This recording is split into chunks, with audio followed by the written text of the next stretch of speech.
What if I told you that you could leave your first 2 starting areas halfway to level 15 wearing 5 green pieces of gear, holding 2 gold and 23 silver with all possible weapon types to that point learned, world level professions, 4 6-slot bags, and close to 100 health potions, all in under 7 hours of gameplay on a completely fresh character? Well, I bet that sounds pretty good, right? It gets even better because you could actually do this much faster than I did and get even more out of it than I did. Cause here's the thing, I had no idea that I was going to do this farm in the first place, so I wasted a ton of time just messing around in the first few levels. If I'd been more focused, I bet I could have hit the same exact point in under 6 hours. And with a bit more gold too. And so, depending on your server and your luck of course, you might even come out with way more gold than I did. This video right here is my way of saying thanks to all of you for the support you've shown to the channel. A lot of you subscribe because of my World of Warcraft videos, and I figured out this would be a great way to give back.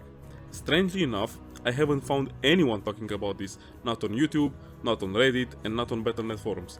So I cannot help but wonder if I've stumbled upon something incredible, or if this is just so obvious that no one feels the need to mention it. Either way, let me share the details with you right now. Here's how it started. I lost my level 46 hardcore priest because I AFK'd, auto ran into Stormwind and drowned.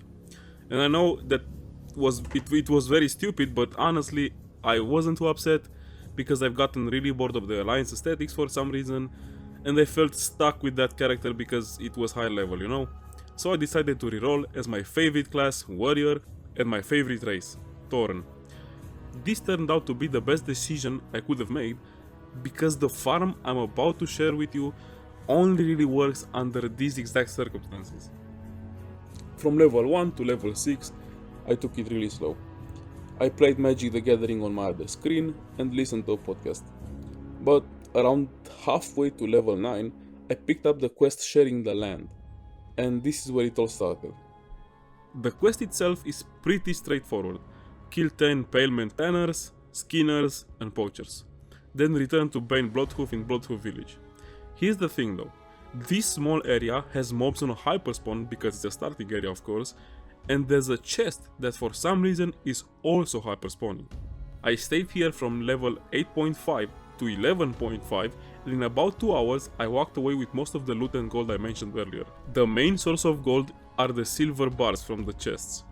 They aren't super valuable on their own, but on my fresh hardcore AU server they sold quickly at about 13 silver a piece. It's not the best price, but it adds up fast, especially at these low levels, and especially with how often these chests respawn. The downside is that it's a bit RNG dependent, and prices will vary by server.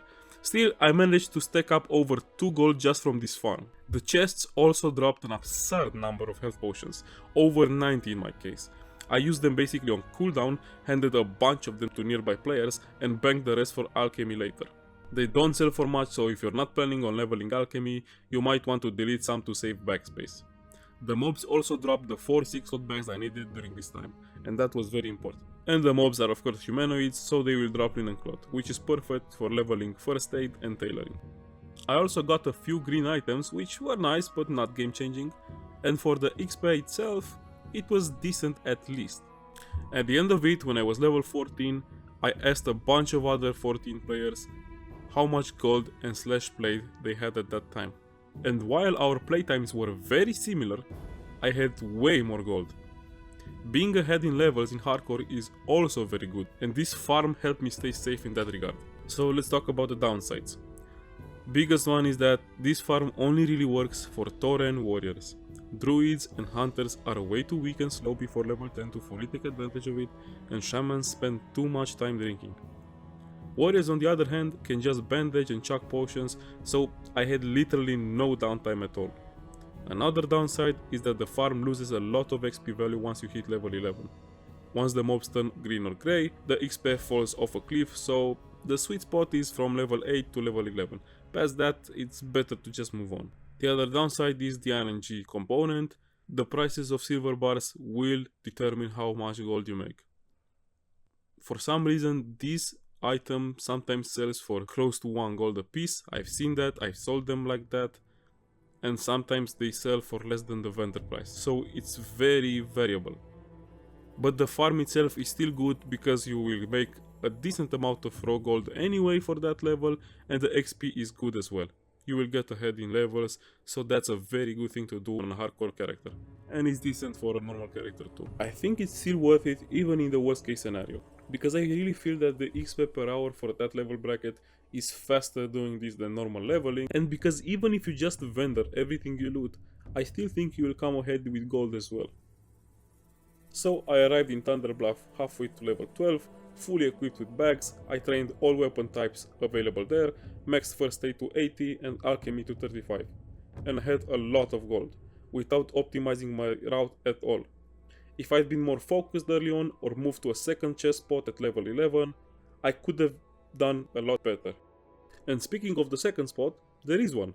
It's near the Supervisor Fitzprocket cave. The setup is very similar, hyper spawning mobs and chests, but there are a few extra downsides. First off, the chest spawns are a bit more random, so it's a bit harder to loot them, and the mobs are a bit tougher as well, making it a tiny bit riskier for hardcore characters.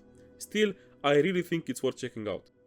I found that spot close to level 14, so it was too late for me, but if you moved there from the first spot at level 11, I think you could have done a lot better and maybe even double the gold you make. So the rest of the leveling in Mulgore was also made easier and safer because I had a few levels ahead, I had the best grey and white gear you can get, and a bunch of potions and elixirs too.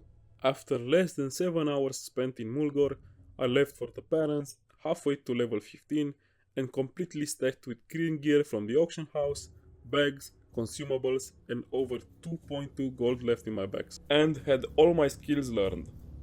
I'll be making an unusual tips and tricks video in the future, and I will test this more for that of course, but I wanted to share this one now in case someone else stumbles onto it first.